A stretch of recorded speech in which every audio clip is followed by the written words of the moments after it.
So life after WSDR, how's it been for you? It's funny you say that because, like I said, a lot of people. I work in currently I'm working at CGH Hospital in the emergency room lobby, so I get to interact with a lot of people, and I'm very outgoing with coworkers and stuff. And a lot of the coworkers are like, "Oh, that was you," and one of the questions I get all the time is, "Don't you miss being on the radio?" And I say, every single day, every day, I'm sitting here with you. Generally, is what I say. You know? Okay, Boomer. Okay, Boomer. Okay, Boomer. Okay, Boomer. Okay, Boomer. Jimmy Ahmuhdoofus and I have been able to share with you interviews with people that have interesting hobbies or vocations, people who I usually don't know that well. But this episode is a treat for me as I get to chat with a lifelong friend, Brian Daniel Zschiesche, whose voice you heard at the onset of this episode. He's a good enough friend that not only do I know his middle name, but also how to spell that wacky last name. Prior to his current interesting job at the Sterling Hospital, he spent over 3 decades behind the mic at various radio stations, including 20 years at WSDR, where many of my Prophetstown listeners enjoyed his on-air antics. He'll reminisce about DJs that influenced him, about the demise of radio as we once knew it, and how he disappoints women. Let's get to it.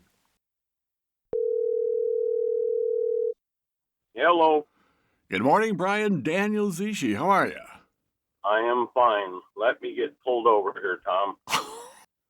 Okay. Are you sure this is going to work for you? We can do it a different time. No, this is fine. I'm fine. No problem. You're pulled over in a vehicle right now? Yeah, I had to go get a coffee. Of course you did. And you're comfortable having our conversation in this? Very, very much so, yes. All right. And your voice is quite clear now and with a deep resonance. Yes, yeah, very nice. Yeah, when you get that on the air feeling, your voice tends to drop into this. It lets my mom and dad know that their money was well spent in college. And, of course, we got Jimmy Ahmuhdoofus here, Boomer's co-host. Glad to meet you, Brian. Boomer says you and him been friends for a long time. Yes, very long time. We go way back. I was talking with my wife last night, and I was trying to come up with when you and I met. It must have been when all the schools consolidated. Yeah. Back in 69 or 70. Yep. So since about the age of 10, some 50 Right. odd years ago. So Isn't that unbelievable? before Boomer starts peppering you with questions about your radio career, maybe you want to share something with us about that knucklehead? Tom was a very big influence on what I did in radio for the rest of my career, and there's been many. I mean, growing up in a small town like that, you know, there's so many stories with Tom and I that at least we thought were funny, that have gone on to make its way onto the radio stations that I've worked at in one way or another. All totally embellished, of course, to make it interesting, but that's how I did radio. That sounds like a performer and a true comedian. Take a little bit of life and add a little salt and pepper to it, and you got something. Well, some of your and I's best memories were spent either on the bench during baseball games or waiting to wrestle. And, those times stick with you forever. They really do. All the conversations, there's so many specific conversations. And we were talking, like you said, 50 years ago now. But the conversations are still there somewhere locked in our memories. Just they were that valuable. Yeah, and sometimes they just pop up at the weirdest times. They do. And usually when we're together. Yes. Yep. But we had a 30-year hiatus, so to speak. We were geographically Right. separated. So I'm looking forward to filling in that 30-year blank. But I was stuck up in the suburbs of Chicago. Now I'm back in P-Town. I can see it every now and then and get to have this conversation, like I said, to help fill in that blank and fill in and share some interesting stories with the many people that have heard your voice in a variety of ways. Yeah, it always amazes me. I haven't been in radio since 2017, but I was at the station in Sterling, WSDR, for 22 years, not counting my first stint with them a long time ago. Ah, But people still come into the hospital and say, "Oh, I heard your voice. I know who you are." And still, it just happened to me this week. They go, "Oh, I miss hearing that voice on the radio," and I'm like, "So do I." that is awesome. So how many years total were you behind a mic? I started in '79 in college. Um, I got I went to a college for radio and TV broadcasting, and I got on the local station in Lamars, Iowa, Mm, in 1979, and I pretty much worked in radio all the way till 2017, wow, that's a long with time. a few hiatuses along the way because of staff reduction or firing or whatever you want to call them. Yeah, But getting fired in radio is that- almost a badge of honor. yeah, that's the nature of the industry, right? It is. We're going to talk about that a little bit. But I want to first Yep. ask, how'd you get interested in radio broadcasting? What drew you to that? Well, I remember the exact moment. Um, I was listening to a Cub game, and I'm like, I'd like to be the Cubs broadcaster. That'd be a fun job. I was very much into the Cubs, even though they were worthless at the time. But, and then I switched from there over to, at that time, this was 1976 maybe. I switched over to a local radio station here in Clinton. I'm sitting in Clinton talking to you this morning, All right. and boy, is Clinton ripe this morning, for those of you that know. The wind's blowing in the right direction, is it? Oh man, windows are up. But I remember hearing the DJs, saying whatever. This is Elton John, but remember Elton John's album, Really? I thought, gosh dang, that'd be a fun thing to get paid for, Yeah. to do that. I was laying in bed at 111 Douglas Street, and I remember it explicitly, and I thought, I'm going to do that. And then, and 45 years later or whatever, 40 years of radio, here I am.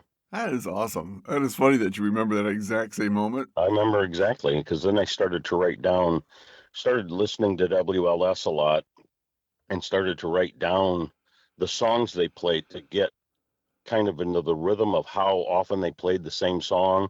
And I charted all the songs that they played and jotted down funny stories they told, which were all, of course, turned into my stories in later times. And I stole from a lot of people.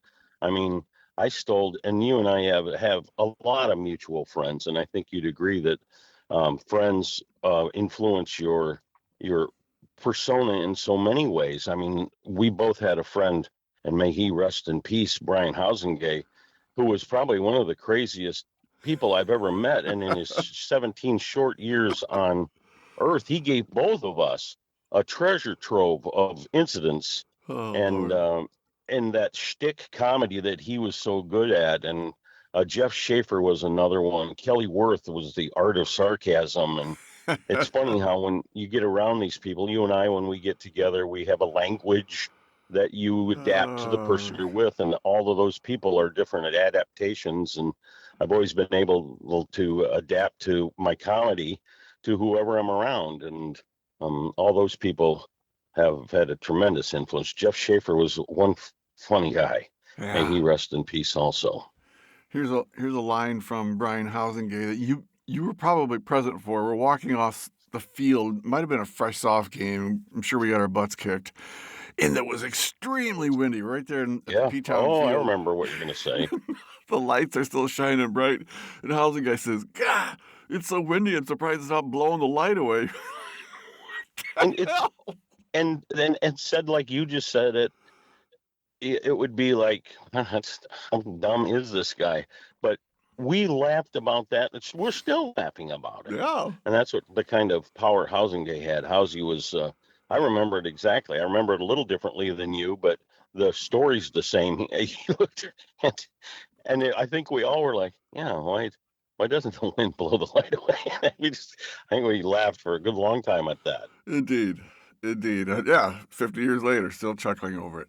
Yeah. So your personal friends had an influence on you. You were doing your own journaling and classroom research by actually listening to radio and taking Yeah. notes and charting.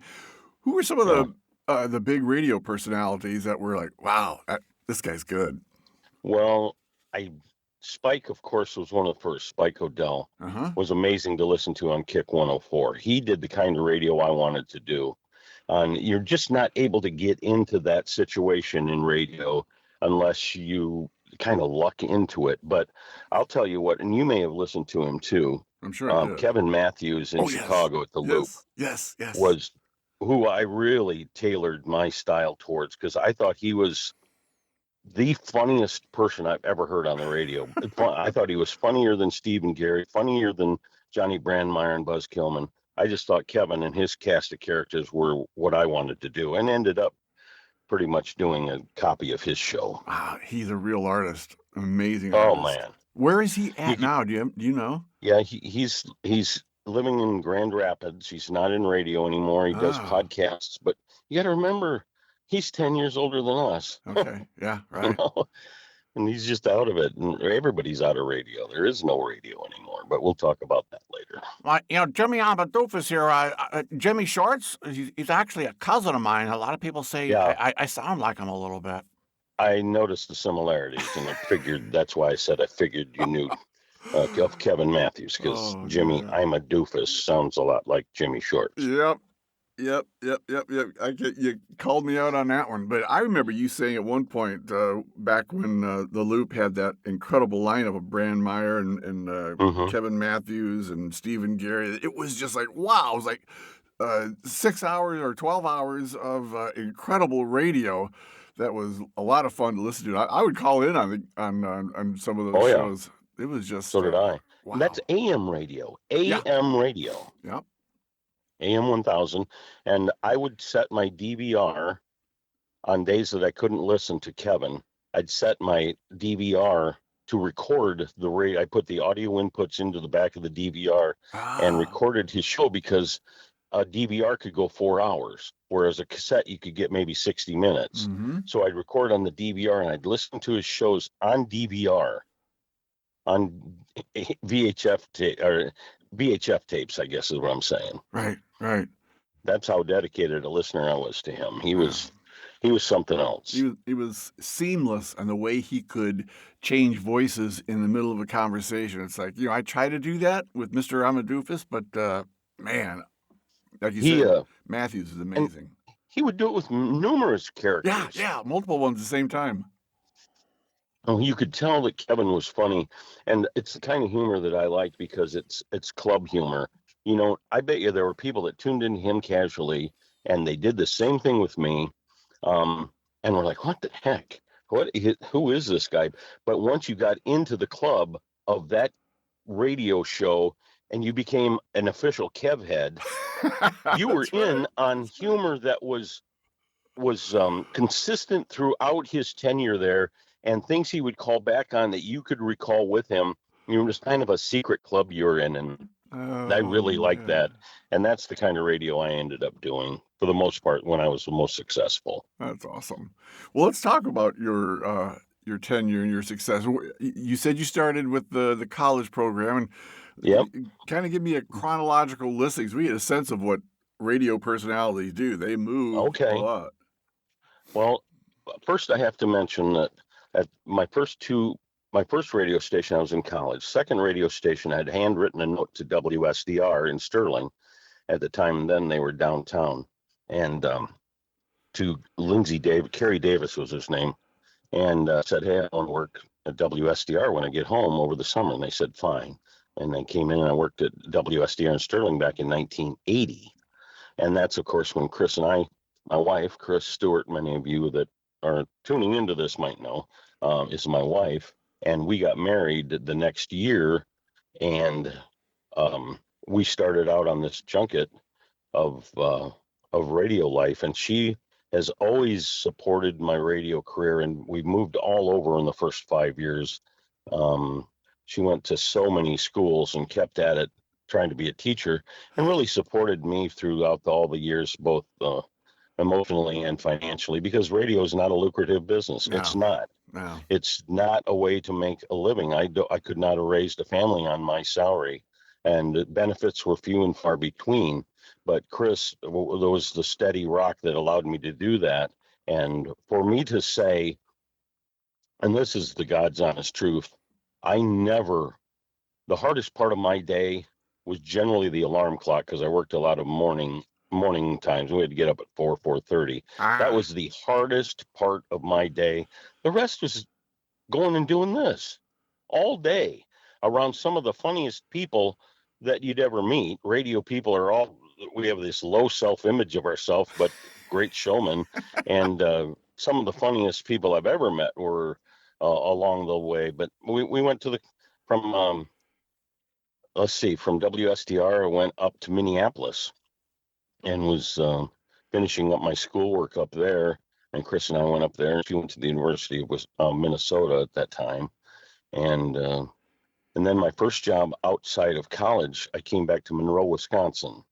And that's where I did my first sports casting also. But for the most part, I was just given a radio show and told I could do whatever I wanted, except in the noon hour where I had to play Swiss music, Swiss polkas or Swiss Alphorn, Oh because my the cows milked very good to that. And you wouldn't believe, when you play music for a living like I have done, you wouldn't believe if eclecticity is a word, the eclectic music knowledge I've gained and the kinds of music I like. I would end up, I spent about a year in Monroe, and I'm like, ooh, this is my favorite Swiss Alphorn music. I'm going to play this song, you know. Ah, You got to where you had your favorite polkas and, ah, worked in I, all enjoy, brands of music, and I like all kinds of music. And I enjoy a good polka music now and then. You know, a little accordion slinging back and forth. It's good stuff. yeah, I imagine your favorite is probably the Too Fat polka, I which can never get enough of that. there is an actually song called that, but we weren't exactly PC. From there, I Yeah. came down to let's see, I went up to Wisconsin or Madison, worked in Madison radio for a while, and at that time, Chris went to the University of Wisconsin. That's a trend. She always went to them. She went to 3 Big Ten colleges in our career, and just kept plugging away. But finally got a job down in Southern Indiana, 1984 or 5, and we were driving down there in an old jalopy, and we hit. I took the job, and Chris has already accepted at the University of Indiana or IU, whatever it is, and we hit I-80 coming down from Madison in this old jalopy. Didn't know if I was even going to make it down to Southern Indiana. And I looked at her after these 4 or 5 years, and I said, do you really want to do this? Chris is from a gigantic family right here in Whiteside County. Right. And I said, I don't know if I really want to do this and move this far away and keep doing this. And we hit I-80 with their trailer full of, we had 1 child at the time. Yes. And we went right and came over to Davenport and moved in with my parents for a while just to reorganize. And Chris then went to St. Ambrose College, where she heard a guy say, hey, I'm going for an interview at WLLR. They have openings in the radio station. And she overheard that and came back to me, and I went right up there, and I got a job at WLLR, which has been the #1 station in the Quad Cities since Spike left. Awesome. And that was a real good opportunity for me to get my name out there and get some tape for additional gigs. Yeah. And then from there on, I came to WSDR after that gig at WLLR, and that's about it. I stayed at WSDR for 22 additional years. You had some stability there for a couple of decades. Yeah, yeah. Just listening to what you talked about, it was just like, and you had a child during part of this moving around, and you guys were putting together resumes. You're changing locations. You're moving. Chris has got to do all the transcript and applications. Yep. Like, wow, what a juggle you guys were doing there for a number of years. Well, and she did all that, and you and I have known Chris way before I was married to her, and I picked a pretty good cherry there. That you did. One of the best, smartest moves you made in your life. When all the smartest, all the F ups that you've done, well, you can always, hey, but I got Chris, so there you go. That's right. She's my little trophy. I always tell her, you're my little trophy. She doesn't like for that. Oh, Lord. So The art of embellishment has always come in real handy for me because Chris even tells me you betray people's trust. And I said, you can't betray their trust if they're listeners because they don't know any better. Distance leads to enchantment. They don't know me personally. I have a persona that they like, and so I can say anything I want. there you And that's go. what I did, and that's what Kevin did, and and I teamed up with a couple of good people at WSDR and just had some wonderful shows. Our ownership was way far away and didn't care what we did on the air, and we did whatever we wanted. It was really fun. Well, not many people can say that they enjoyed their job that Every much. day. So that's No, very few. But I went in and I'm doing what I'm doing with you right now every day. I talked to people and got to know a lot of people and interviewed a lot of people. I got to talk to, we interviewed Jay Pauley, another multi-talented man. And I had a show together, and he was big in AWA wrestling as you and I are. And we got Mad Dog Bashan to come on with us. get And out. Mad Dog was old at this time. I think he Oh, was old in 1975 when he was wrestling, but oh my this was God. in 1996, 97. And we talked to him. Maurice Bashan is his name. And he set up the pre-interview real nice, really like talking like an old man. Boom. The phone came on for the interview, and he was Mad Dog Bashan, and he gave us one of the best Oh interviews we my ever had in our God. life. Very, Oh. very funny stuff. Oh, do you have that? Is that I available? don't. I have a cup. I have a cut somewhere. Everything back then was done on reel-to-reel tapes. So Yeah. most everything I have is on reel-to-reel. I do have Did he was his partner the butcher? the Butcher Bashan, his brother. Yeah. Oh my Yeah. God. Is he Yeah. still alive? Was he alive at the time? Butcher? Yeah. No, Butcher, he passed away long before that. He Oh was my older than Mad Dog. oh my Butcher had a God. daughter, Luna Bashan, also that had wrestled. And she would have been something to get on the air, but she died very young also, It's like most wrestlers. a tough career, I tell you what. I think there's a lot of outside influences involved with a lot of their careers. You talked about some of the cons of being with radio. The moving we've heard about, the having to get up Yeah, early. Were yeah. there the low pay? Were there any other? Because I'm thinking about people who might be interested in a radio career. What would be some other downsides to trying to spend time behind a mic? Well, those days are gone. I mean, the radio here nowadays is all canned. There are no DJs per se. If there are, excuse me, you have Bob and Tom, that's canned and nationwide. You have a pair in the Quad Cities still. Can't remember who their names. They work for 97X.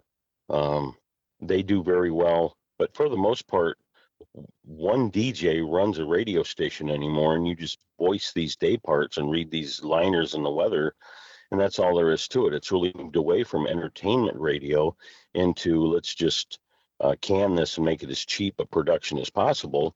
And I don't blame them. I mean, it's more money for the owner if you can keep the advertising dollars coming in. Mm-hmm. We had to physically play the records, play the carts, as they're called, which is just a type of 8-track that was a radio only usage.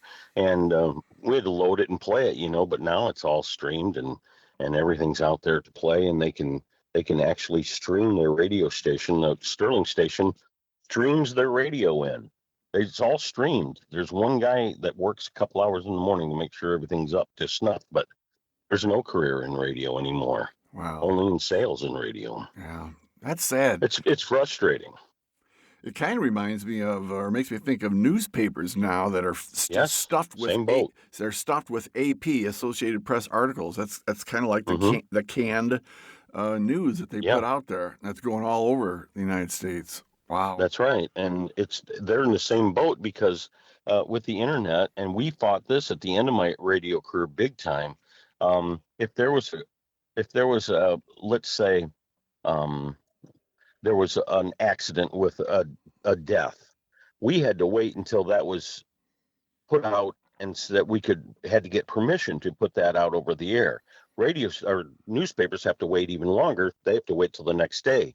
Well, Facebook comes along and so-and-so died in a crash today. Condolences to the family, By the time we even could get it on the air, it's old news. Right. And people want one thing about local news, and WSDR was a very, very good local news station.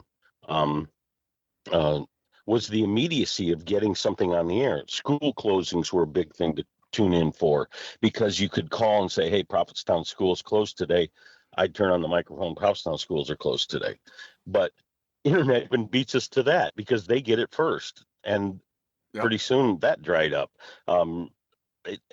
Trading markets where you were like swapping cells. Hey, I got a 95 Honda for sale, call 625-3400 and come get it. That dried up because Marketplace and Facebook was so much easier to throw it out to so many more people. It just really stole everything that radio had. And that was the one thing that radio had, was immediacy. And Facebook and social networks had even more immediacy, because they had a million trillion news reporters out there that would slam it onto the page, something we couldn't compete with. Yeah. You could not compete with. It's buried us. Yeah, it's interesting the impact that technology has had on so many things, and just put a whooping on radio.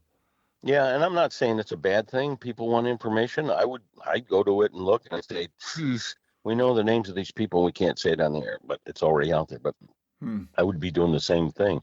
It's just, it had its day. Like so many things, it ran its course, and it's over. There is no career in radio anymore. You can't get a start in it. The people that are finishing up now, the Bob and Tom, Bob's not even on it anymore. They've been in it for a long time and have a built-in listenership, but I don't know anybody that's come along in the last 20 years that's made a name for himself other than sports radio. Right. There hasn't been anybody, because they don't do those shows anymore. There's no entertainment-based shows at radio stations anymore. That's why I got very lucky at WSDR and its sister stations. I was able to, work at a place where they allowed me. Well, there wasn't anybody around to tell me no, so I did what I wanted to do, and it was very fun. A license. I got to do what radio was fun about. A license to have fun. Good for you. Yeah.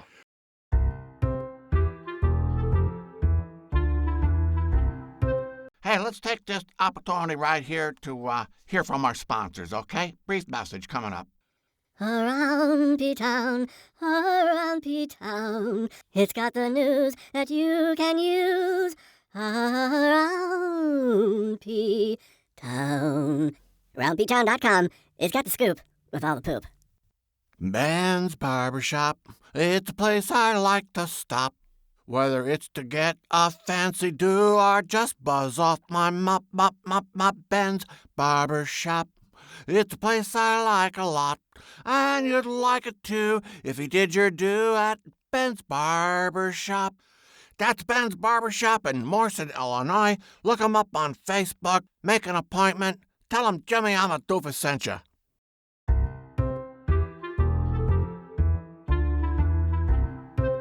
So pre-internet, though, you must have, especially as general manager of WSDR, you must have felt a certain amount of responsibility for performing a service for the community, keeping them informed, warning of simple things like road closures, weather updates, school closings you mentioned.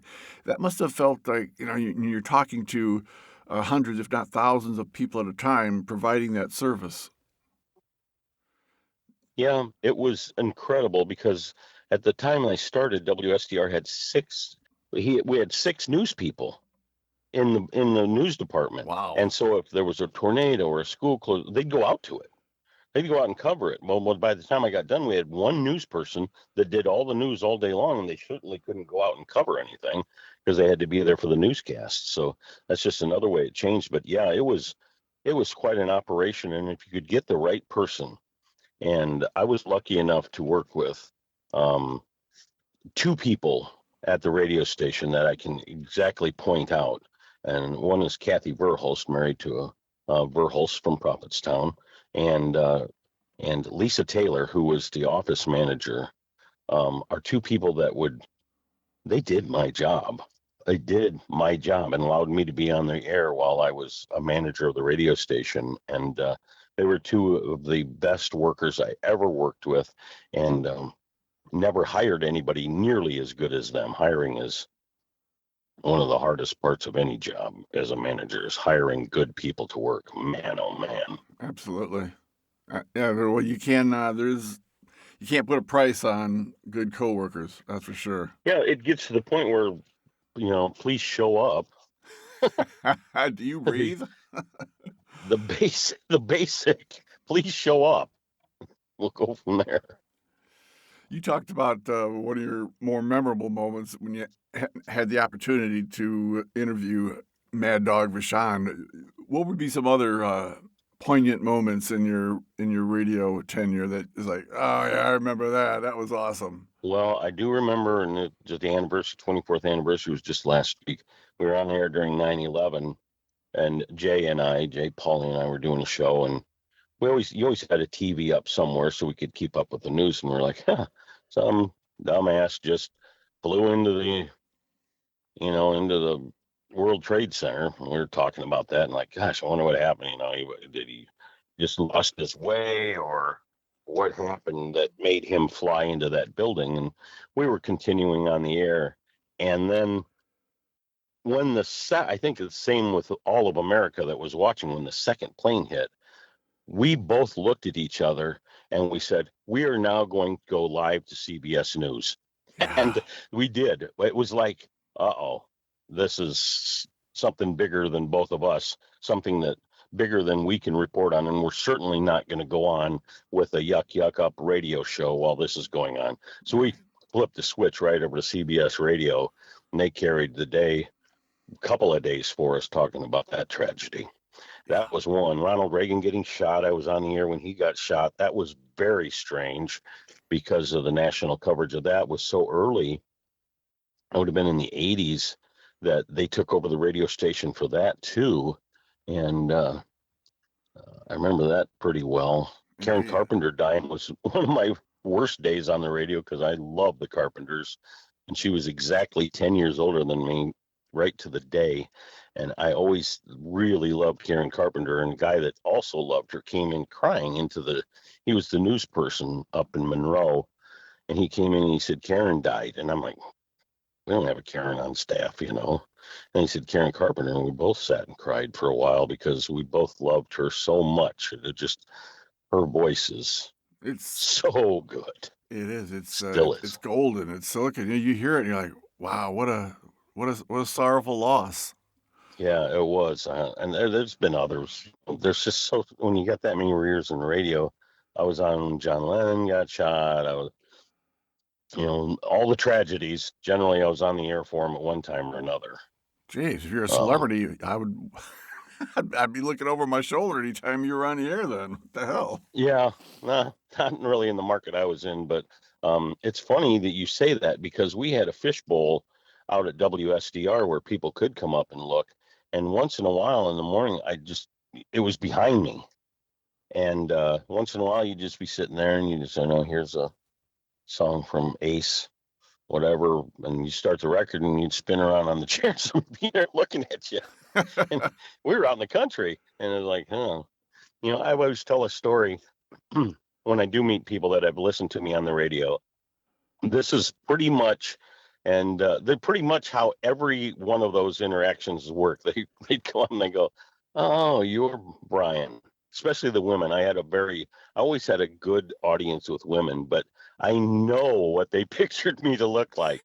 And I could almost see the disappointment on their face when they finally met me. And that is the truth. That is something that, we've all done it. Oh, yeah. We've all done it with radio people. Yeah. And you imagine what they look like, and they're never close to what you look like. And then to get me on top of it, the disappointment on their face was always made me laugh, and I'd always go, ta-da. Yeah, well, at least you weren't crying about it. Yeah, I know, exactly. What you see is what you get. There you go. That is hilarious. It is. Very funny. Would you ever consider doing something like, I don't know if you're familiar with Slick Willie. He used to be with the... Yeah.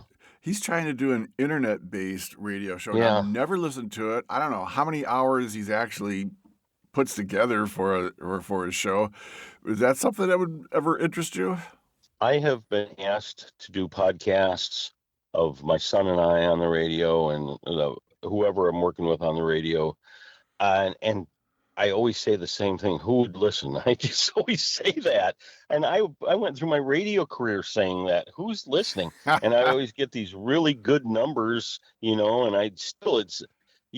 when you have low self-esteem or whatever, you just wonder who's listening, who's interested in this. But they're out there, and I know they're out there. But now, Tom, I admire what you do so much because it takes time. You know the effort that goes into that, and I've done it, and I couldn't do it. I don't want to do it. I don't want to put in that much time with it right now. Even if it was to sit down and play songs and have it be a podcast, I'm done. I'm done with that. I don't want to do it anymore. So I've been asked by lots of people to do podcasts, and I just can't do it. It's too hard. Honestly, it's too hard. It is a lot of work. It is a lot of work. And that might change, though, after you retire from your current situation. Which is going to be next year, I think. And you might be right about that. But at that time, I think it'll be even too harder. So we'll see. I don't know. I would be interested in maybe getting on someone else's time or two. But I can't do it all. I could have been, and we all have these thoughts, I could have been a doctor, I could have been a lawyer, but at the time it was too hard. Back when I was 18, I'm like, I'm not going to school for 8 years. I'm not going to school for 10 years. It's too hard. And that's been part of my personality since I was a kid. And I took the easy way out when it came to a career. And I never worked manual labor. I did this for a living. But I wouldn't trade it. Chris is always like, I apologize all the time. I'm sorry I didn't have a big, gigantic nest egg waiting at the end of all my years in radio. And she's like, it's okay. Nobody got to go to work and do what you did for that time. Nobody. And I'm like, she's right. It was very, very fun. I wouldn't have traded it for all the money that I could have saved up all those years. Well, there's working in a factory. Couldn't have happened. Yeah. Well, there's more to life than having a big nest egg, that's for sure. So. Yeah, and she's my nest egg, so I married well. And you provided a service for people. Whether you got paid well for it or not, you provided a service, whether it was entertainment, whether it was giving them pertinent information that they could use on a daily basis.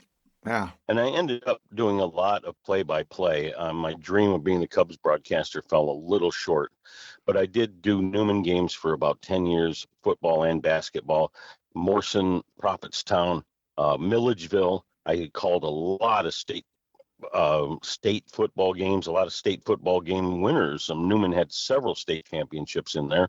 Morrison had a state championship that I called. Prophetstown went downstate a couple of times in girls basketball and baseball. And I called all those games, and then really did get my beak wet in sportscasting as well. And that was very fun too, because that was a totally different audience. Indeed. And instead of you drawing upon your own reserve of knowledge and events that have happened, you got to go with the action that's happening there at that moment. Yeah. Descriptive radio. Mm-hmm. We'll just describe what happened, and it was really a fun life. Again, got to be too hard. It's the story of my life. Yeah. So it's too hard. So life after WSDR, how's it been for you? It's funny you say that because, like I said, a lot of people, I work in currently I'm working at CGH Hospital in the emergency room lobby. So I get to interact with a lot of people, and I'm very outgoing with coworkers and stuff. And a lot of the coworkers are like, oh, that was you. And, one of the questions I get all the time is, don't you miss being on the radio? And I say, every single day, I'm sitting here with you. Generally, it's what I say. That's just, me, how my comedy works, but I would always throw it into something with a little mean or smart alecky. And Uh-huh. that's usually my pat answer when a coworker asks me that. Yeah. Now, when a listener asks me that, I'm pretty genuine with them. But I say the same answer. Yeah, I miss it every day. Look at me now. But you It are just, having some interesting days there at CGH. oh man, wow. I wish I was on the radio after I worked at a hospital Oh. because I had so many more stories to tell. Both interactions with employees, because I'm working with 99% women. And if you've ever done that in your life as a man, holy mackerel, you get a total different perspective on life in general. But then with the things I've seen and have come into the hospital, and yeah, I'd have a lot more stories I could embellish upon Are you on the radio. are you writing down any of this? You should. No, You should be journaling. You should be taking yeah, notes. you're probably right. I try to file stuff away, but now that I'm relying on Prevagen for any hint of memory, I probably should. You're right. I'm popping Prevagen like Pez candy. Yeah. Ladies and gentlemen, this program brought to you by Prevagen. There you go. There you go. Hey, There's the radio voice. thank you. You should be jotting it down though. That could be something that could be turned into something written, whether it's published that way, or it certainly could be turned into a podcast.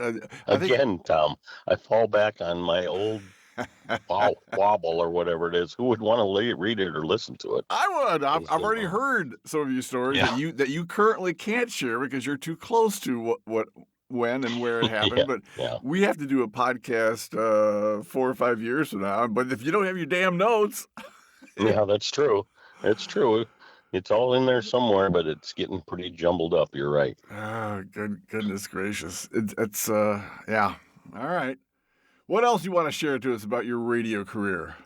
Well, I also in between, I should mention in between, talk about plenty of embellishing moments that I could have brought up. I worked at the cemetery in Prophetstown for Mhm. 2 years in between radio and CGH. And that's another line of work that none of us know anything about, Right. is digging graves for people and what goes in on that, and the mowing and the caretaking and the suffering of the blue collar. First day, Jim Cassins, he was my boss down at the cemetery. And here I am coming off of 40 years in radio, the most non-manual type of labor there is. The first day, Jim Cassins, who of course was the coach for Prophetstown's basketball team that went downstate in 1974, very, very, very cool guy. But the first day he goes, I want you to go out to this grave and we got to bury an urn. And I want you to dig a grave 24 inches down by 24 inches wide. Okay, no problem, right? Anyone that has ever had to dig a hole knows why bodies are buried in a shallow grave, because that is the hardest thing to do on earth.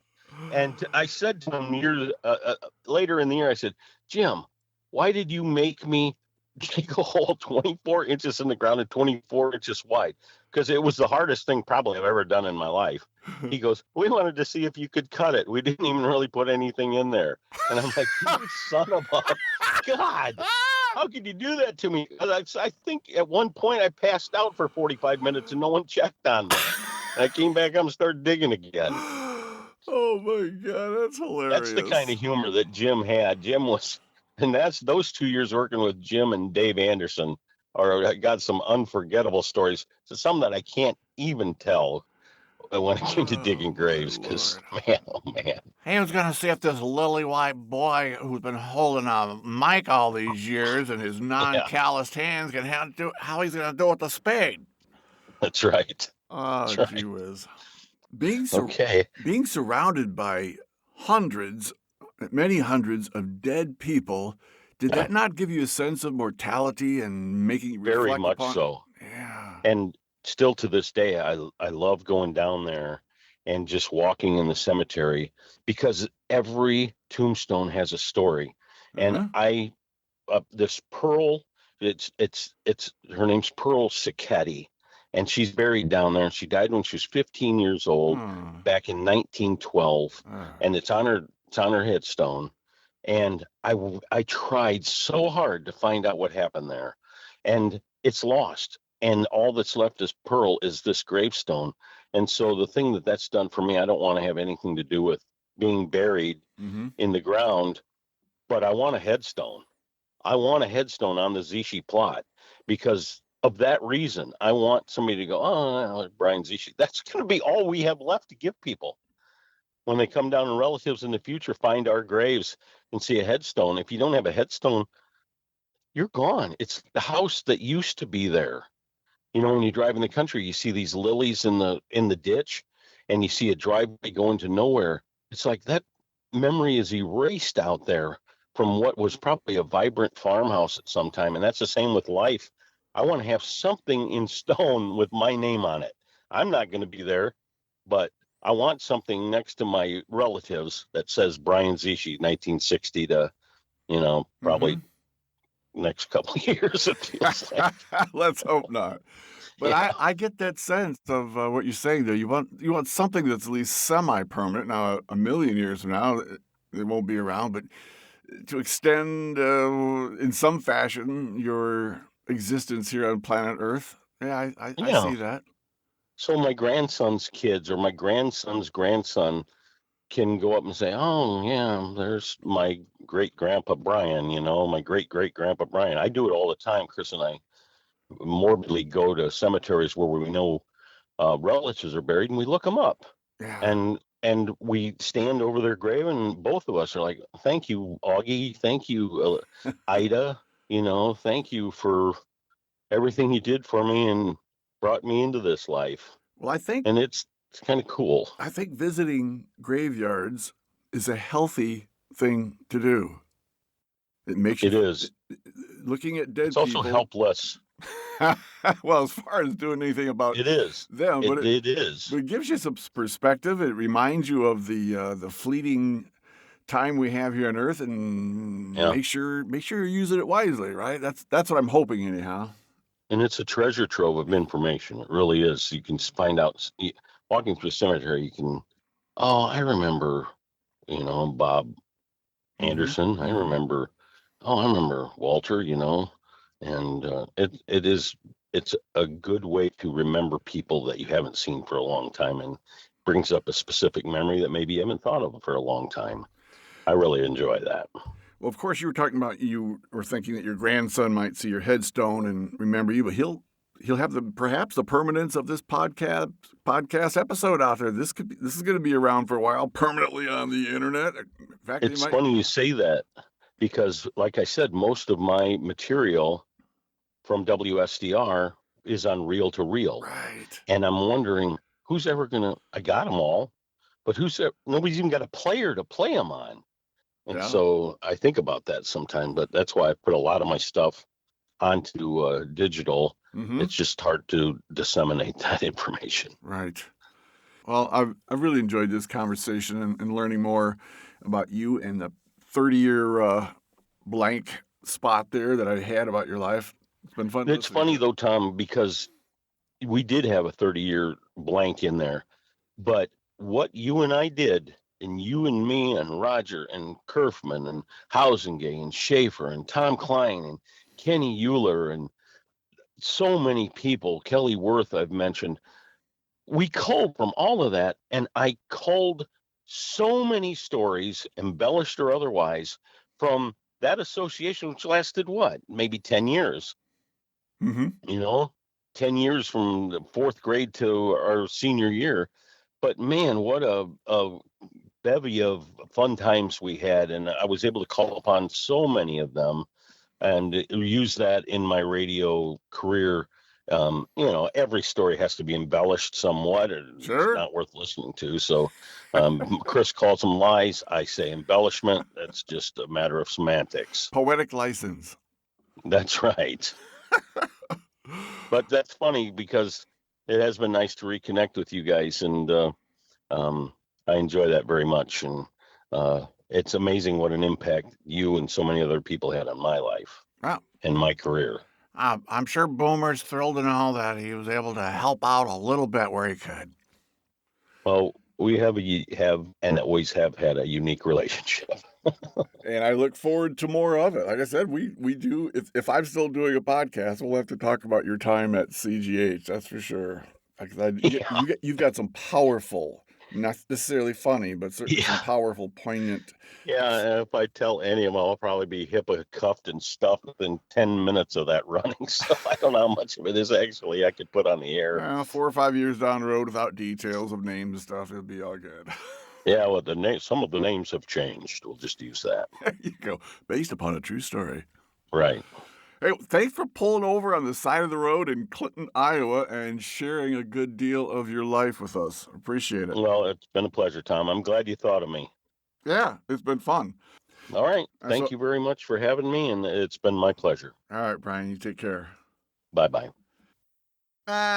Shut up! And kids, don't forget to be checking in with AroundPtown.com. It's got all the news that you can use. Stay hip, stay classy with AroundPtown.com. And for you fellas that want that hip and classy look, well, then you're going to want to get your butt to Ben's Barbershop chair. That's right, Ben's Barbershop. Look him up on Facebook.com. He's in Morrison. You make an appointment, you're going to love it. If you enjoyed listening to Boomer here, he'd appreciate it if you'd subscribe to his podcast so you'd get notifications of when the next episode's coming up. Maybe leave a rating on a review.